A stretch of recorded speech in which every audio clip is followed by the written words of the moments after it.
The success carries inherent irony. The more convincing the Swiss stablecoin story becomes, the more it threatens the system that it emerges from.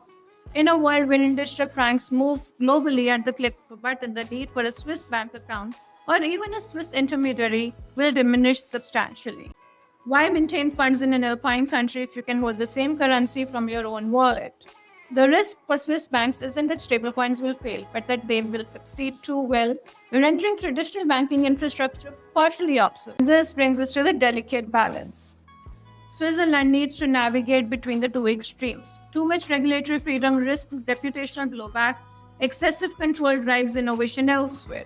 Now, the consultation open until February with legislation unlikely before late 2026 gives Bern time to craft something distinctively Swiss, orderly and transparent without being suffocating.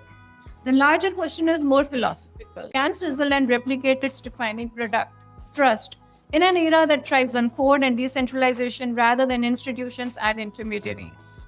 If successful, the country will be able to extend its financial relevance into the digital age. If it missteps, it risks watching a core national industry become undermined by the very tokenized competition it sought to regulate.